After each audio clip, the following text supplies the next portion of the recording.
Welcome to Reading with Kiki, and today we're going to be starting our series off with The Red Queen, written by Victoria Aveyard. Power is a dangerous game. Let's begin. Chapter 1. I hate First Friday. It makes the village crowded, and now, in the heat of high summer, that's the last thing anyone wants. For my place in the shade, it isn't so bad, but the stink of bodies all sweating with the morning work is enough to make milk curdle. The air shimmers with heat and humidity, and even the puddles from yesterday's storm are hot, swirling with rainbow streaks of oil and grease. The market deflates, with everyone closing up their stalls for the day. The merchants are distracted, careless, and it's easy for me to take whatever I want from their wares. By the time I'm done, my pockets bulge with trinkets, and I've got an apple for the road. Not bad for a few minutes' work. As the throng of people moves, I let myself be taken away by the human current. My hands dart in and out, always in fleeting touches. Some paper bills from a man's pocket, a bracelet from a woman's wrist. Nothing too big. Villagers are busy shuffling along to notice a pickpocket in their midst. The high stilt buildings for which the village is named, the Stilt, very original, rise all around us, 10 feet above the muddy ground. In the spring, the lower bank is under water, but right now it's August, when dehydration and sun sickness stalk the village. Almost everyone looks forward to First Friday of each month, when work and school end early, but not me. No, I'd rather be in school, learning nothing in a classroom full of children. Not that I'll be in school much longer.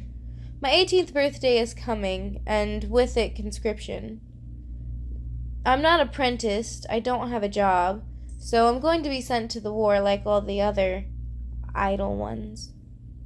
It's no wonder there's no work left, what with every man, woman, and child trying to stay out of the army.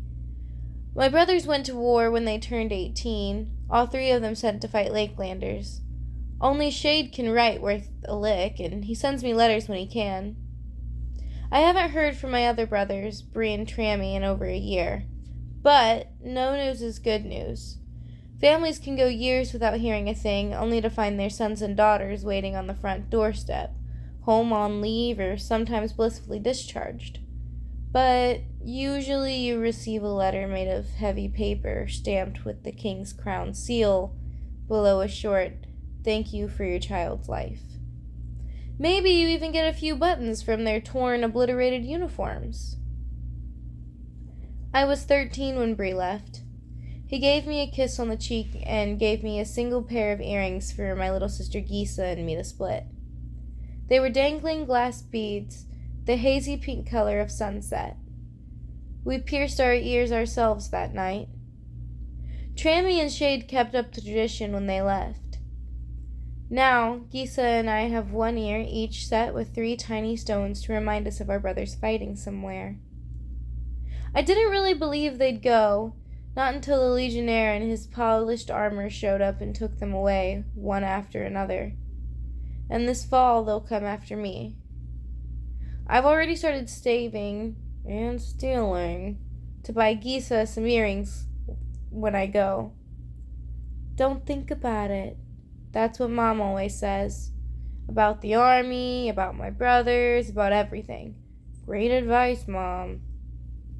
Down the street, the crossing of Mill and Marcher roads, the crowd thickens and more villagers join our current. A gang of kids, little thieves in training, flutters through the fray with sticky, searching fingers. They're too young to be good at it, and security officers are quick to intervene. Usually the kids would be sent to the stocks or the jail at the outpost, but the officers want to see First Friday. They settle for giving the ringleaders a few harsh knocks before letting them go. Small mercies. The tiniest pressure at my wrist makes me spin, acting on instinct. I grab the hand foolish enough to try to pickpocket me, squeezing tight so that the little imp won't be able to run away. But instead of a scrawny kid, I find myself staring up at a smirking face. Killoran Warren, a fisherman's apprentice, a war orphan, and probably my only real friend. We used to beat each other up as children, but now we're older and he's a foot taller than me. I try to avoid scuffles. He has his uses, I suppose, reaching high shelves, for example. "You're getting faster," he says, shaking off my grit. "Or you're getting slower." He rolls his eyes and snatches the apple out of my hand. "Are we waiting on Gisa?" he asks, taking a bite of the fruit. "She has a pass for the day, working." "Then let's get moving. I don't want to miss the show." And what a tragedy that would be. "Tsk, tsk, mare," he teases, shaking a finger at me. "This is supposed to be fun." "It's supposed to be a warning, you dumb fool." But he's already walking off with his long strides, forcing me to almost trot to keep up. His gait weaves off balance. Sea legs, he calls them, though he's never been to the far-off sea. I guess long hours on Master's fishing boat, even on the river, are bound to have some effect. Like my dad, Kilorn's father was sent off to war, but whereas mine returned missing a leg and a lung, Mr. Warren came back in a shoebox. Kilorn's mother ran off after that, leaving her young son to fend for himself. He almost starved to death, but somehow kept picking fights with me. I fed him so that I wouldn't have to kick around a bag of bones, and now, 10 years later, here he is. At least he's apprenticed and won't face the war. We get to the foot of the hill where the crowd is thicker, pushing and prodding on all sides. First Friday attendance is mandatory, unless you are, like my sister, an essential laborer. As if embroidering silk is essential. But the Silvers love their silk, don't they? Even the security officers, a few of them anyway, can be bribed with pieces sewn by my sister. Not that I know anything about that. The shadows around us deepen as we climb up the stone stairs toward the crest of the hill. Kilorn takes 2 at a time, almost leaving me behind, but he stops to wait. He smirks down at me and tosses a lock of faded tawny hair out of his green eyes. "Sometimes I forget you have the legs of a child." "Better than the brain of one," I snap, giving him a light smack on the cheek as I pass. His laughter follows me up the steps. "You grouchier than usual." "I just hate these things." "I know," he murmurs, solemn for once. And then we're in the arena. The sun is blazing hot overhead. Built 10 years ago, the arena is easily the largest structure in the stilts. It's nothing compared to the colossal ones in the city, but still, the soaring arches of steel, thousands of feet of concrete, they're enough to make a village girl catch her breath. Security cameras are everywhere, their black and silver uniforms standing out in the crowd. This is First Friday, and they can't wait to watch the proceedings. They carry long rifles or pistols, though they don't need them. As is customary, the officers are Silvers, and Silvers have nothing to fear from us Reds. Everyone knows that. We are not their equals, though you wouldn't know it from looking at us. The only thing that serves to distinguish us outwardly, at least, is the Silvers stand tall. Our backs are bent by work and unanswered hope and the inevitable disappointment with our lot in life. Inside, the open-topped arena is just as hot as out, and Kilorn, always on his toes, leads me to some shade.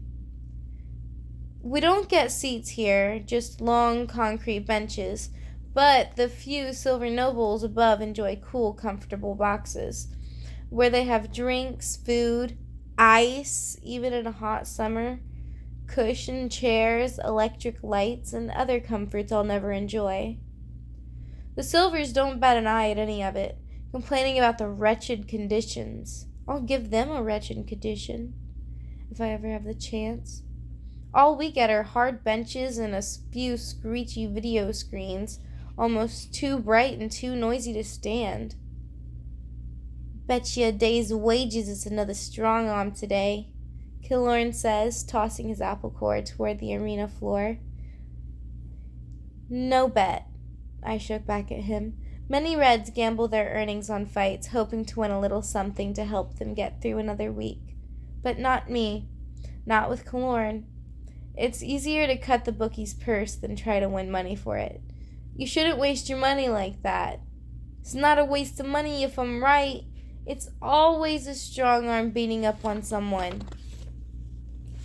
Strong arms usually make up at least one half of the fights.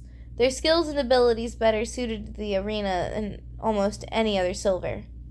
They seem to revel in it, using their superhuman strength to toss other champions around like rag dolls. What about the other one, I asked, thinking of silvers that could appear.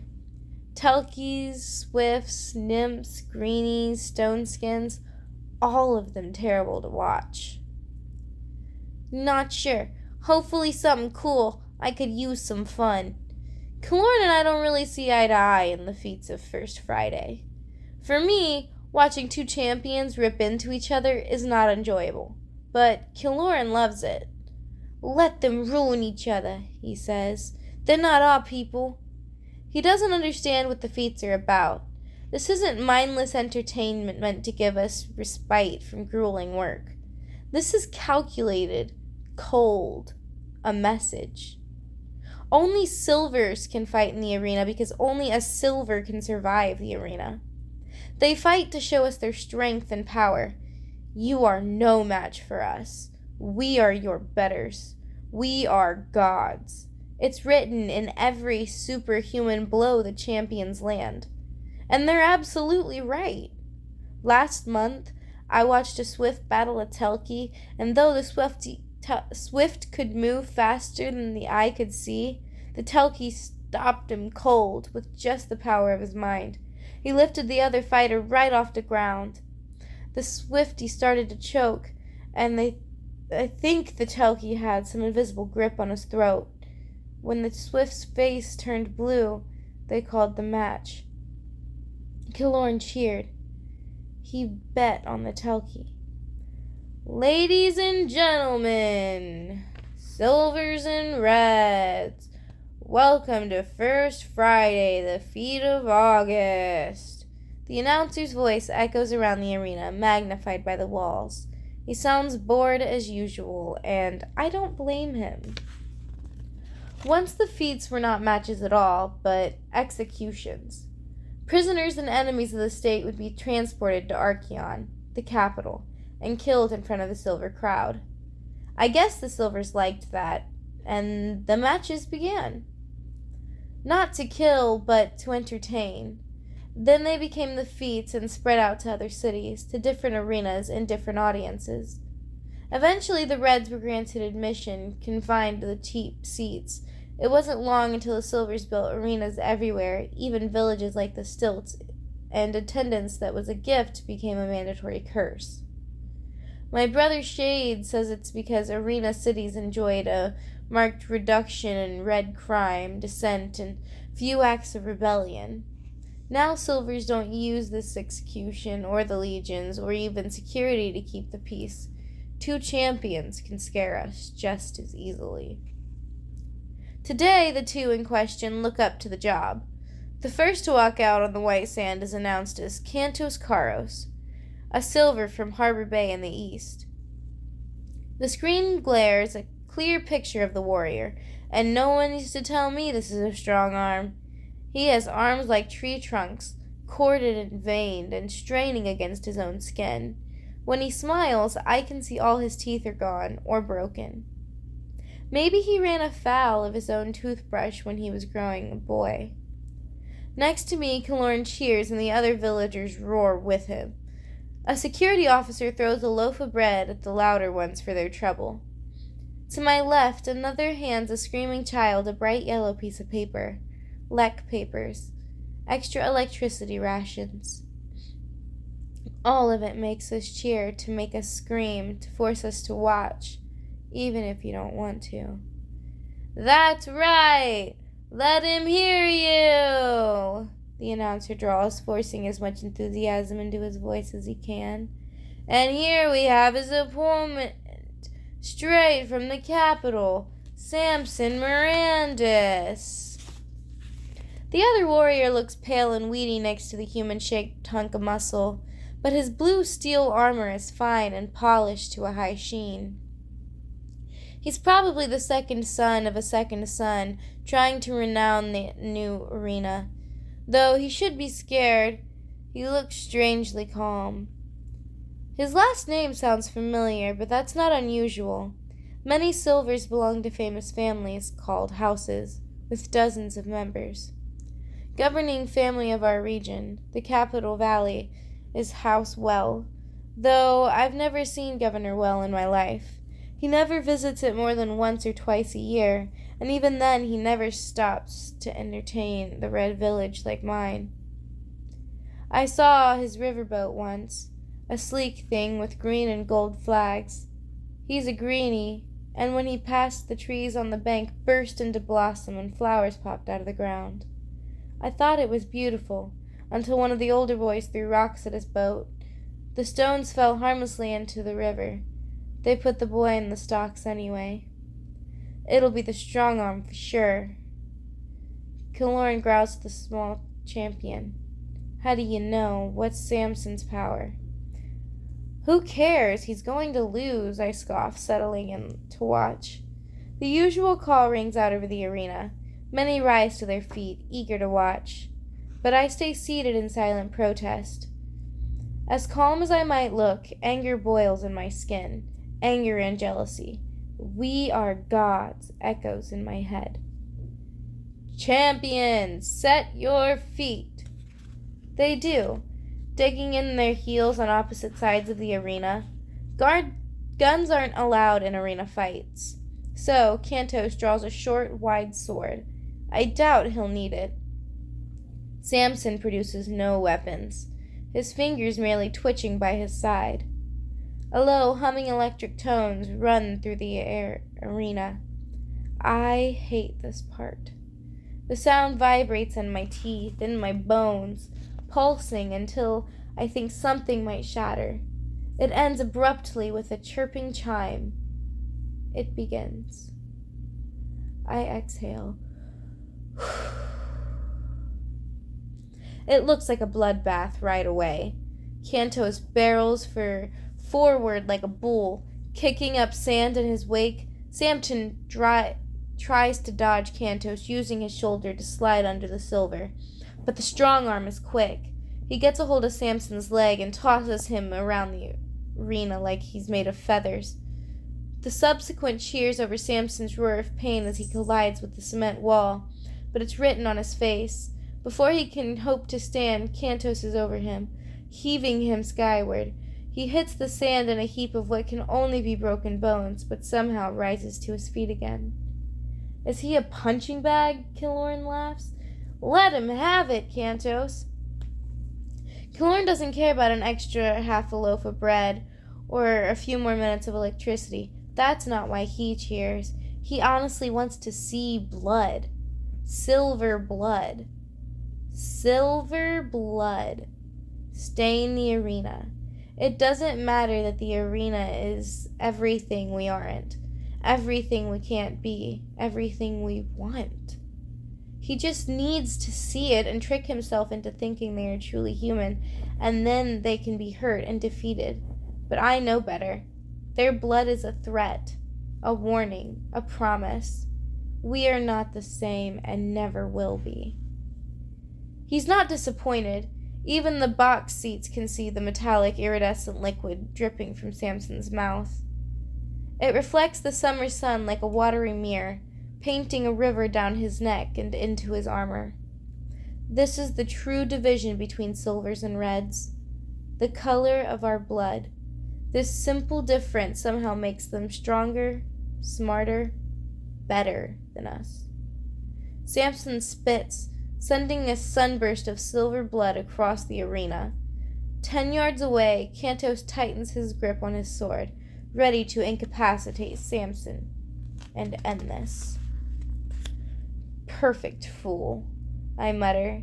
It seems Killorn is right. Nothing but a punching bag.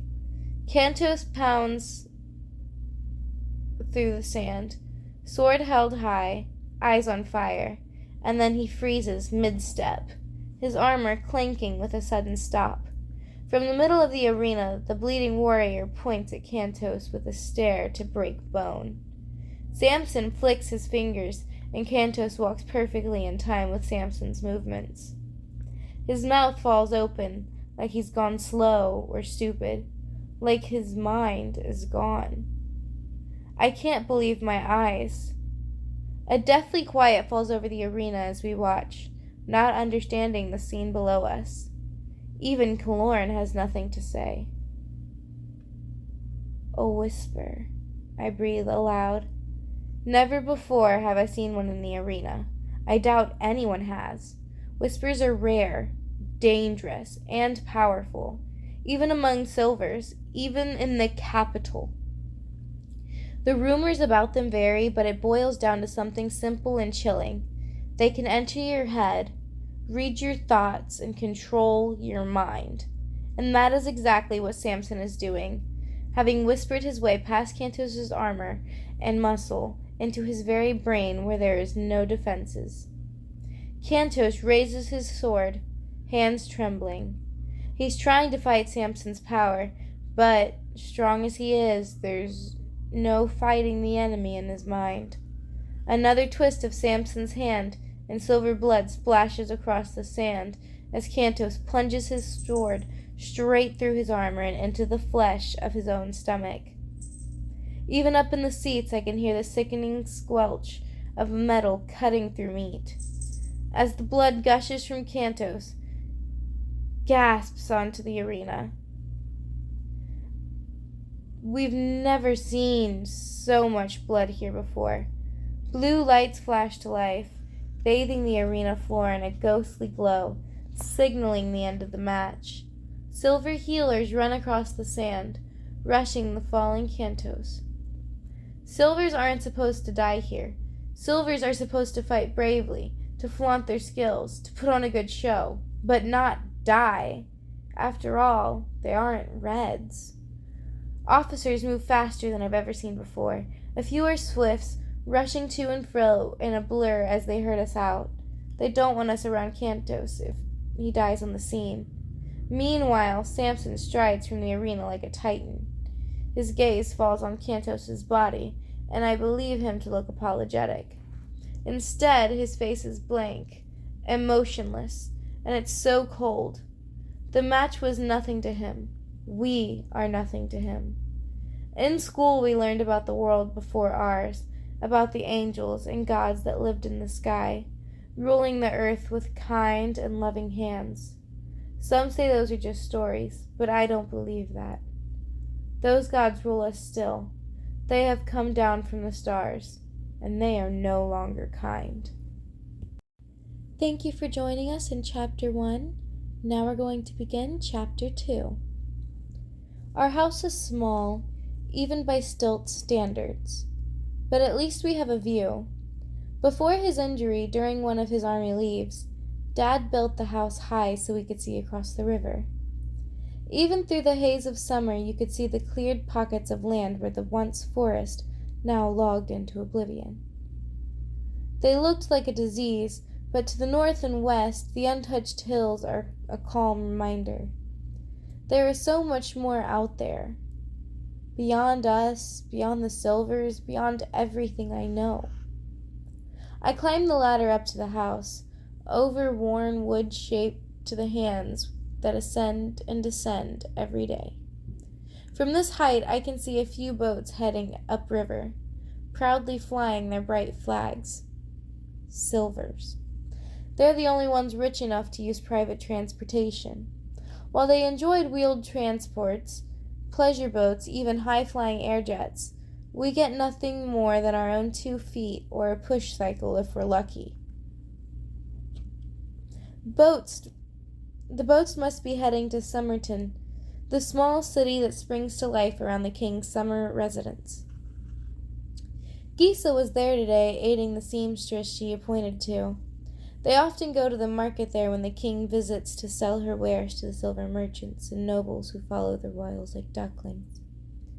The palace itself is known as the Hall of Sun, and it's supposed to be a marvel, but I've never seen it, and I don't know why the royals have a second house, especially since the capital palace is so fine and beautiful. But, like all silvers, they don't know how to act. They act out of need.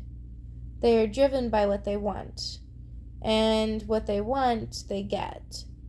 Before I open the door to the usual chaos, I pat the flag fluttering from the porch. 3 red stars on yellowed fabric, 1 for each brother, and room for more. Room for me. Most houses have flags like this, some with black stripes instead of stars and quiet reminders of dead children. Inside, Mom sweats over the stove, stirring a pot of stew while my father glares at it from his wheelchair. Gisa embroiders the table, making something beautiful and exquisite, entirely beyond comprehension. "I'm home," I say to no one in particular. Dad answers with a wave, Mom a nod, and Gisa doesn't look up from her scrap of silk. I drop my pouch of stolen goods next to her, letting the coins jingle as much as they can. I think I've got enough to get a proper cake for Dad's birthday and more batteries. Enough to last the month. Gisa eyes the pouch, frowning with distaste. She's only 14, but sharp for her age. One day, people are going to come and take everything you have. Jealousy doesn't become you, Gisa, I scold, patting her on the head. Hands flying up for her perfect glossy red hair, brushing it back into her meticulous bun. I've always wanted her hair, though I'd never tell her that. Where hers is fine like fire, my hair is what we call river brown, dark to the root, pale at the ends, as the color leaches from our hair with the stress of the stilts life. Most keep their hair shorts to hide their gray ends, but I don't. I like the reminder that even my hair knows that life shouldn't be this way. "I'm jealous." "I'm not jealous," she huffs, returning to her work. She stitches flowers made of fire, each one beautiful flame of thread against an oily black silk. "That's beautiful, G," I say, leading my hand against the traces of the flowers, marveling at the silky feel of it. She glances up and smiles softly, showing even teeth. As much as we fight, she knows she's my little star. And everyone knows I'm the jealous one, Gisa.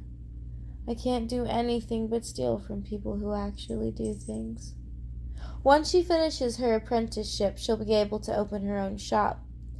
Silvers will come from all around to pay for her handkerchiefs and flags and clothing. Gisa will achieve what few Reds do and live well. She'll provide for our parents and give me and my brother menial jobs to get us out of the war. Gisa's going to save us one day with nothing more than a needle and thread. "Night and day, my girls," Mom mutters, running a finger through graying hair.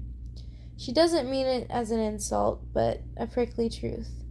Gisa is skilled, pretty, and sweet, but I'm a bit rougher, as Mom kindly puts it. The dark to Gisa's light.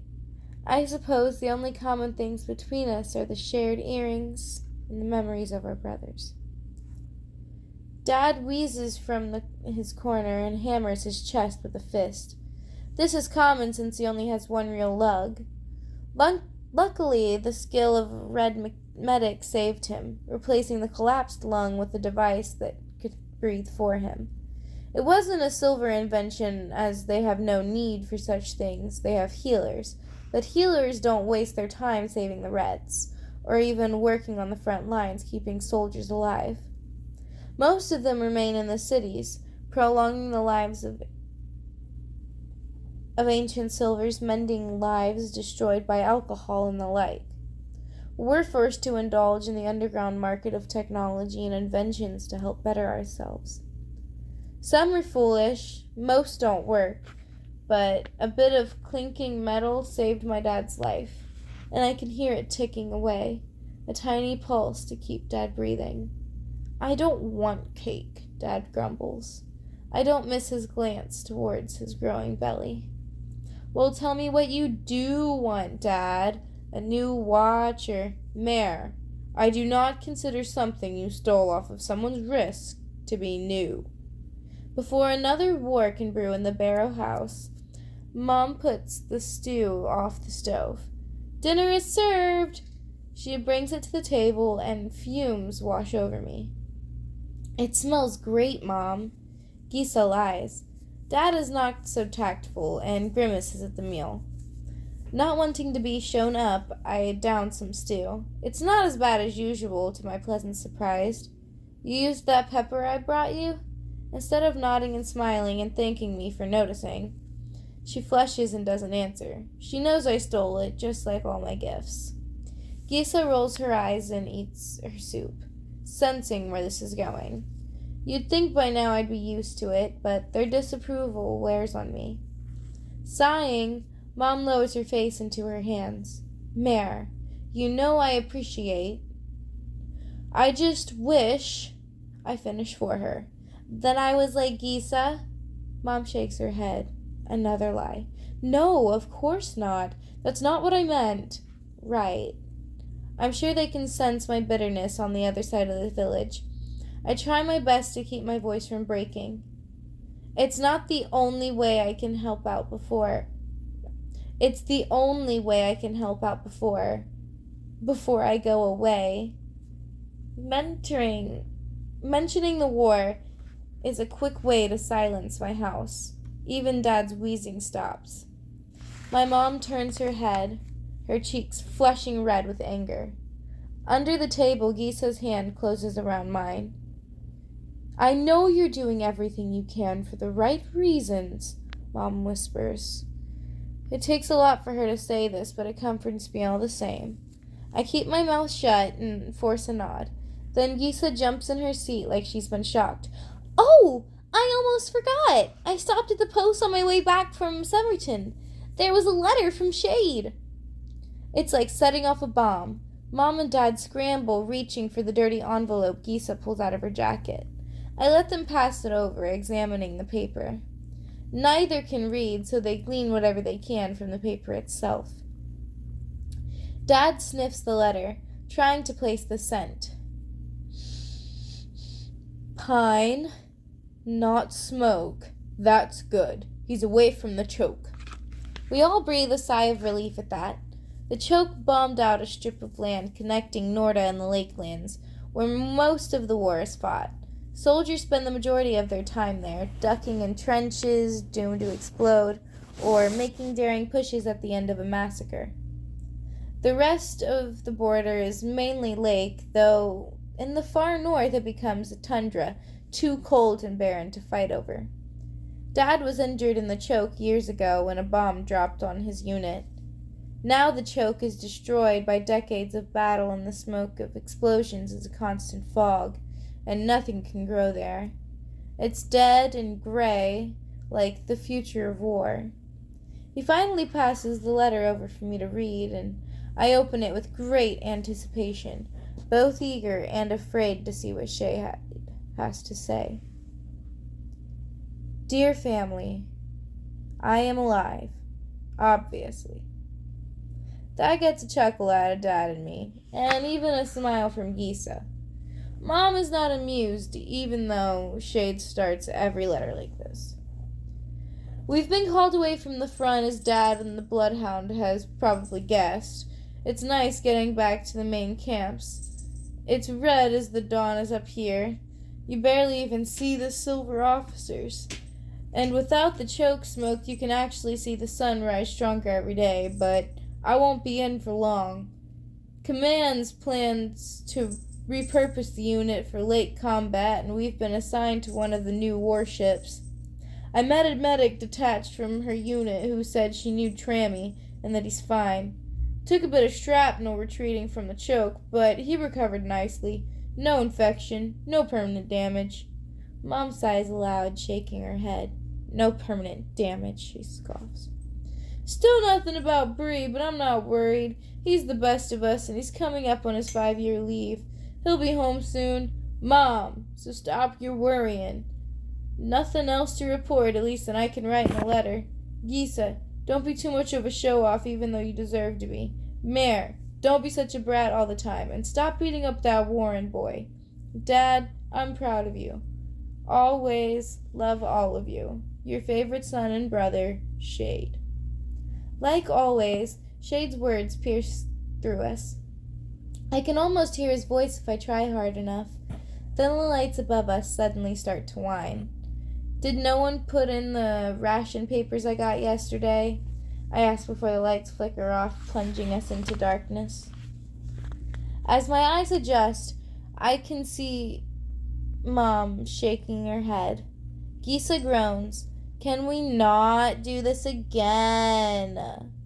Her chair scrapes, she stands up. I'm going to bed. Try not to yell. But we don't yell. Seems to be the way of my world. Too tired to fight. Mom and Dad retreat to their bedroom, leaving me alone at the table. Normally I'd slip out, but I can't find the will to do much more than go to sleep. I climb up yet another ladder to the loft where Gisa is already snoring.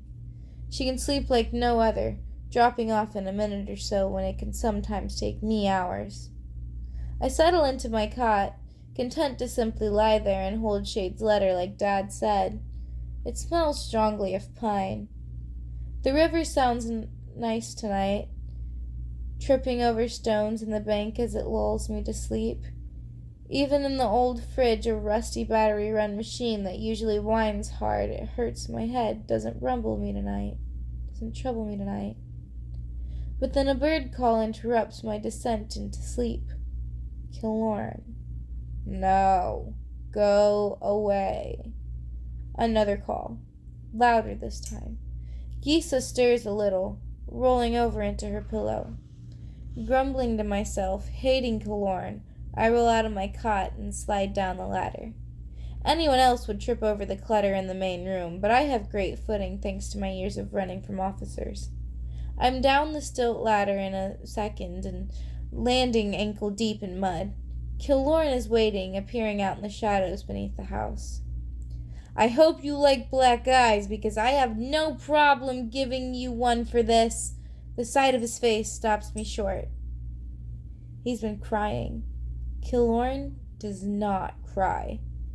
His knuckles are bleeding too, and I bet there's a wall hurting just as hard somewhere nearby. In spite of myself, in spite of the late hour, I can't help but feel concerned, even scared for him. What is it? What's wrong? Without thinking, I take his hand in mine, feeling the blood beneath my fingers. What happened? He takes a moment to respond, working himself up. Now I'm terrified. My master.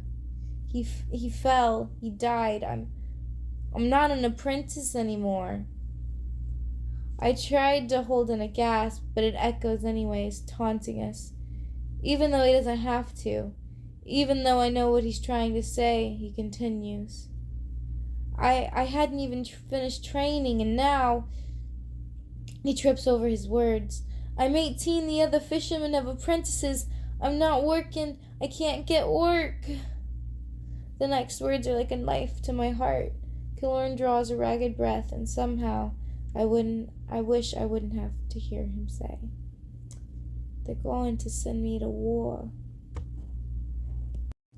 On to the third and final chapter of this episode. Chapter 3. It's been going on for the better part of the last 100 years. I don't think it should even be called a war anymore, but there isn't a word for this higher form of destruction. In school, they told us it started over land. The lakelands are flat and fertile, bordered by immense lakes full of fish, not like the rocky forested hills of Norda, where the farmlands can barely feed us. Even the Silvers felt the strain, so the king declared war, plunging us into a conflict neither side could really win. The Lakelander king, another Silver, responded in kind, with the full support of his own nobility. They wanted our rivers to get access to the sea that wasn't frozen half the year, and the water mills dotting our river. The mills are what make our country strong, providing enough electricity so that even the Reds can have some. I've heard rumors of cities further south, near the capital, Archeon, where greatly skilled Reds built machines beyond my comprehension. For transport on land, water, and sky, or weapons to rain mass destruction wherever the Silvers might need. Our teacher proudly told us Norda was the light of the world, a nation made great by our technology and power. All the rest, like the Lakelands or Piedmont to the south, live in darkness. We were lucky to be born here. Lucky. The word makes me want to scream. Despite our electricity, the Lakelander food, our weapons, their numbers, neither side has much advantage over the other. Both have silver officers and red soldiers fighting with the abilities and guns and the shield of 1,000 red bodies. A war that was supposed to end less than a century ago still drags on. I found it funny that we fought over food and water, even the high and mighty Silvers need it. But it isn't funny now when Killorn is going to be the next person I say goodbye to. I wonder if he'll give me an earring so I can remember him when the polished legionnaire takes him away. 1 week, Mare. 1 week and I'm gone. His voice cracks through the coughs as he tries to cover it up. I can't do this. They won't take me. But I can see the fight going out of his eyes. There must be something we can do, I blurt out. There's nothing we can do. No one has escaped conscription and lived. He doesn't need to tell me that. Every year someone tries to run, and every year they're dragged back to the town square and hanged. No, we'll find a way. Even now he finds the strength to smirk at me. We? The heat in my cheeks surges faster than any flame. I'm doomed for conscription, same as you, but they're not going to get me either, so we run. The army has always been my fate, my punishment. I know that, but it's not his. It's already taken too much from him. There's nowhere we can go, he sputters. But at least he's arguing. At least he's not giving up. We'd never survive the north in winter. The east is the sea, and the west is more war, and the south is radiated to all hell, and everywhere in between is crawling with Silvers and security.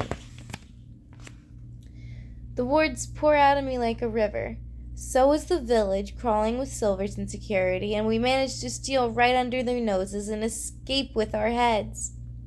My mind races, trying its hardest to find something, anything that might be of use, and then it hits me like a bolt of lightning. The black market trade, the one we keep running, smuggles everything to gain. From grain to light bulbs. Who's to say they can't smuggle people?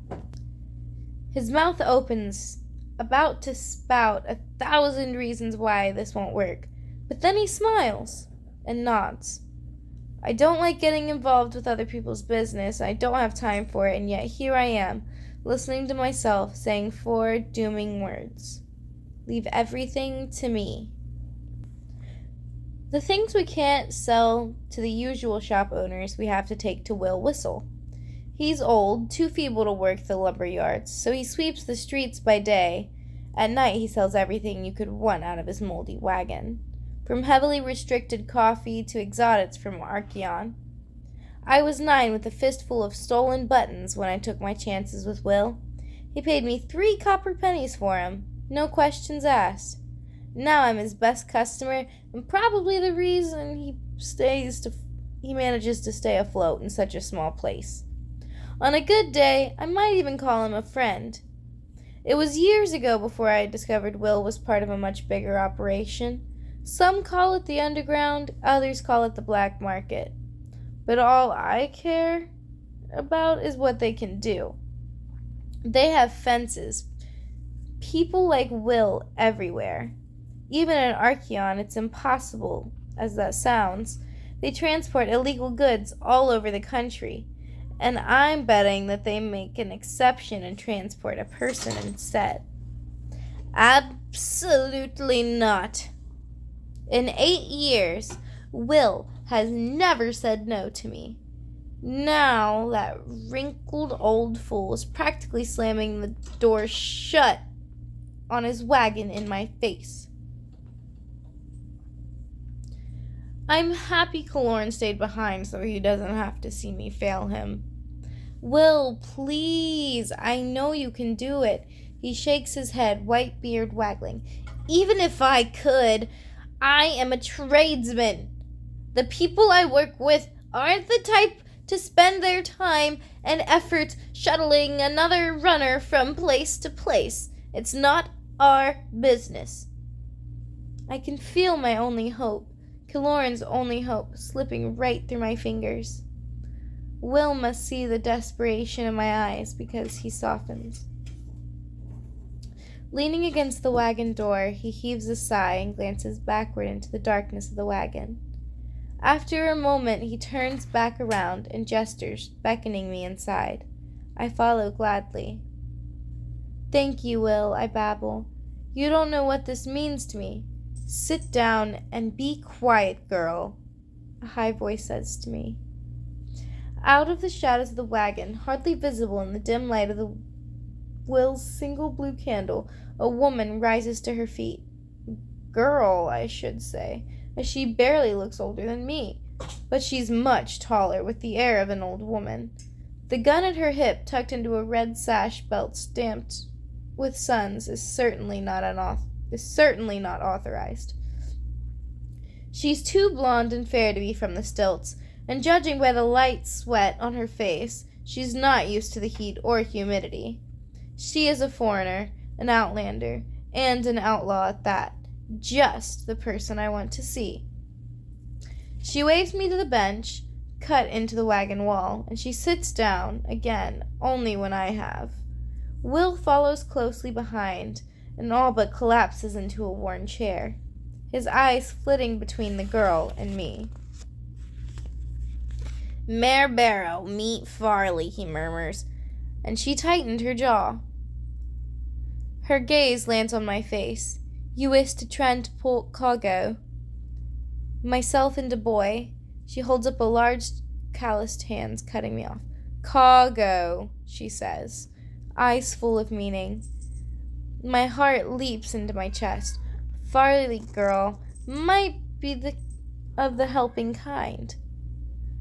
And what is the destination? I rack my brain, trying to think of somewhere safe. The old classroom map swims before my eyes, outlining the coast and the rivers, marking cities and villages, everything in between. From Harbor Bay, west of the lakelands, and the northern tundra and the radiated wastes of the ruins, and the wash, it's all dangerous land for us. Somewhere safe from the Silvers, that's all. Farley blinks at me, her expression unchanging. Safety has a price, girl. Everything has a price, girl, I fire back, matching her tone. No one knows that more than me. A long beat of silence stretches through the wagon.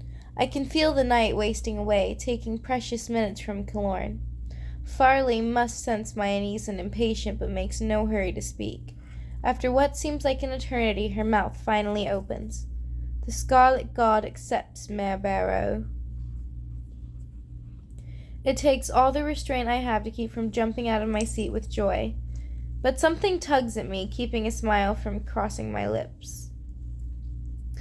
Payment is expected in full, to the equivalent of 1,000 crowns, Farley continues. That almost knocks the air out of my lungs. Even Will looks surprised, his fluffy white eyebrows disappearing into his hairline. 1,000? I managed to choke out. No one deals in that amount of money, not in the stilts. That could feed my family for a year. Many years. But Farley isn't finished. I get the sense that she enjoys this. This can be paid in paper notes, tetrarch coins, or bartering equivalent per item, of course. 2,000 crowns. A fortune. Our freedom is worth a fortune. Your cargo will be moved the day after tomorrow. You must pay then. I can barely breathe. Less than 2 days to accumulate more money than I have stolen in my entire life. There is no way. She doesn't even give me time to protest. Do you accept the terms? I need more time. She shakes her head and leans forward. I smell gunpowder on her. Do you accept the terms? It is impossible. It is foolish, and it is our best chance. I accept the terms. Well, okay. The next moments pass in a blur, and I trudge home through the muddy shadows. My mind is on fire, trying to figure out a way to get my hands on anything worth even close to Farley's price. There's nothing in the stilts, that's for sure. Kaloran is still waiting in the darkness, looking like a little lost boy. I suppose he is. Bad news, he says, trying to keep his voice even, but it trembles away. The underground can get us out of here. For his sake, I keep myself as calm as I explain. 2,000 crowns might as well be the king's throne, but I gotta make it seem like nothing. If anyone can do it, we can. We can. Mayor. His voice is cold, colder than winter, but the hollow look in his eyes is worse. It's over. We lost. But if we... He grabs my shoulders, holding me at arm's length in a firm grip. It doesn't hurt, but it shocks me all the same. Don't do this to me, Maya. Don't make me believe there's a way out of this. Don't give me hope. He's right. It is cruel to give hope where none should be. It only turns into disappointment, resentment, rage, all the things that make life more difficult than it already is. Just let me accept it. Maybe I can actually get my head in order. Maybe I can get myself trained properly, give myself a fighting chance out there. My hands find his wrists, and I hold on tight. You talk like you're already dead. Maybe I am. My brothers. Your father made sure they knew what they were doing long before they went away, and it helps that they're all the size of a house. He forces a smirk, trying to get me to laugh, and it doesn't work. I'm a good swimmer and sailor. They'll need me on the lakes. It's only when he wraps his arm around me, hugging me, then I realize I'm shaking. Kaloran, I mumble into his chest, but the next words won't come. It should be me. But time is fast approaching. I can only hope Kaloran survives long enough for me to see him again, in the barracks or in the trench. Maybe then I'll find the right words to say. Maybe then I'll understand how I feel. Thank you, Maya, for everything. He pulls back, letting go of me far too quickly. If you save up, you'll have enough by the time the Legion comes for you. For him, I nod, but I have no plans of letting him fight and die alone. By the time I settle down into my cot, I know I will not sleep tonight. There must be something I can do, even if it takes all night. I am going to figure it out. Gisa coughs in her sleep, and it's a courteous, tiny sound. Even unconscious, she manages to be ladylike. No wonder she fits so well with the Silvers. She's everything they like in a red. Quiet, content, and unassuming. It's a good thing she's the one who has to deal with them, helping with the superhuman fools pick out silk and fine fabrics for their clothes they'll wear just once. She says you get used to it and the amount of money they spend on such trivial things, and at the Grand Garden, the marketplace in Somerton, the money increases tenfold. Together with her mistress, Gisa sews lace, silk, fur, even gemstones to create wearable art for silver elite, who seem to follow the royals everywhere. The parade, she calls them, an endless march of preening peacocks, each one more proud and ridiculous than the next, all silver, all silly, and all status obsessed. I hate them even more than usual tonight. The stockings they lose will probably be enough to save me. Kilorn and the half of the stilts from conscription. For the second time tonight, lightning strikes. Gisa, wake up. I do not whisper. This girl sleeps like the dead. Gisa! She shifts and groans into her pillow. Sometimes I want to kill you, she grumbles. How sweet. Now wake up! Her eyes are still closed when I pounce, landing on her like a giant cat. Before she can start yelling and whining and get our mother involved, I clamp a hand on her mouth. Just listen to me, that's all. Don't talk, just listen. She huffs against my hand but nods all the same. Kilorn. Her skin flushes, bright red at the mention. She even giggles, something she never does. But I don't have time for her schoolgirl crush. Not now. And then her laughter is gone. Stop that, Gisa. I take a shaky breath. Kilorn is going to be conscripted. And then her laughter is gone. Conscription isn't a joke, not to us. I found a way to get him out of here, to save him from this war, but I need your help to do it. It hurts to say it, but somehow the words pass my lips. I need you, Gisa. Will you help me? She doesn't hesitate to answer, and I feel a great swell of love for my sister. Yes. It's a good thing I'm short, or else Gisa's extra uniform would never fit. It's thick and dark, not at all suited to the summer sun, with buttons and zippers that seem to cook in the heat. The pack on my back shift, almost taking me over with the weight of the cloth and sewing instruments. Gisa has her own pack, constricting uniform, but they don't seem to bother her at all. She's used to hard work and hard life. We sail most of the distance upriver, squashed between bushels of wheat and a barge of benevolent farmer, who Gisa befriended years ago. People trust her around here. They like her. They can never trust me. The farmer lets off with a mile still to go, near the winding trail of the merchants, heading for Somerton. Now we shuffle with him toward what Gisa calls the garden door. Though there are no gardens to be seen, it's actually a gate made of sparkling glass that blinds us before we even get a chance to step inside. The rest of the wall looks like it should be made of the same thing, but I can't believe the Silver King would be stupid enough to hide behind glass walls. It isn't glass, Gisa tells me, or at least not entirely. The Silvers discovered a way to heat diamond and mix it with other materials. It's totally impregnable. Not even a bomb could get through that. Diamond walls. That seems necessary. Keep your head down. Let me do the talking, she whispers. I stay on her heels, my eyes on the road as it fades from cracked black asphalt to paved white stone. It's so smooth I almost slip, but Gisa grabs my arms, keeping me steady.